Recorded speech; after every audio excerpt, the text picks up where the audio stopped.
Your relationship with Peter Dinklage's character in the movie is so sweet. Tell me about working on that and developing it. He said he sought you out. He wanted to get to know you. Yeah, I mean, Peter was like a new addition to like the Narnia cast, and everybody got on with him really well because he's just like so funny and stuff. And I think saying goodbye to him was like for everybody, just like saying goodbye to him in the film. So, but I think that Lucy and Trump can develop a really close relationship because they're always kind of saving each other or like stopping each other falling or something, and that kind of builds up into quite a nice friendship. And also I think Lucy feels like he's almost, I don't want to sound mean, but he's almost like replacing Mr. Tumnus. She's got another Narnian friend who's like really close to her. Right. Well, you have one of the biggest, hardest to watch scenes in the movie when you have that tremendous sword fight with that mean king.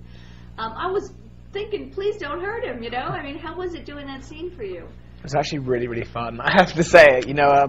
Did you get nicked, though, or anything? Not really. I worked with the stunt coordinator for a couple of days, learning the fight. It ended up being a 110-beat fight, which in one beat sort of like one sword stroke, so it ended up being a really long fight. We shot for 2 weeks, and I just loved it. I loved every minute of it. I loved the shots they were shooting, like crane shots, you know, dollies. It was just like so cool, and to finally see it done and dusted, I was really, really happy. And, you know, the funny thing is about that is, like, I know Andrew had a vision, you know, and I just wanted to see what he'd done, you know. I have to ask the three of you that. Last night was the first screening, first time you guys actually got to see it. How did that feel for you? I'm still quite speechless about it, actually, because when you watch something that you've been involved in for such a long period of time, condensed into 2 hours, it's hard to sort of watch it just as a narrative movie. I was still imagining being in New Zealand at this point, or the sets in Prague at that point, so I think I need to see it again. But it was really exciting to see. I think we were all very nervous, and I was very pleased with it. I think fans should go there, turn up, and see something completely new, a different Narnia. I mean, this is 1,300 years later, so in a physical sense, it's more mature. You know, we've grown up.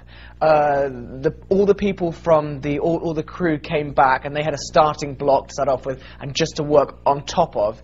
And also the visual effects are a lot more sophisticated than the first film, and the resources we had this time were far greater than the first one. So, you know, I think audiences really will be blown away by how much more adult and how much more in depth this film is than the first one.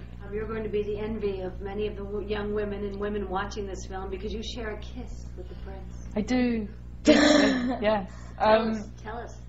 I'll tell you what. Tell us what kind of kisser he is, and was there any chemistry on the set? And well, I mean, Ben and I had known each other for 5 or 6 months when we did that scene. It was really towards the end of shooting, so we were very good friends, and it was kind of like, oh, hang on, I'm gonna have to kiss you now? Okay. And on top of that, it was in front of sort of 200 extras and my surrogate brothers and sisters. So it was interesting, and I thought it was going to be really awkward, but it wasn't at all. I mean, everyone was very professional about it. And it wasn't your first kiss, I hope. No. No.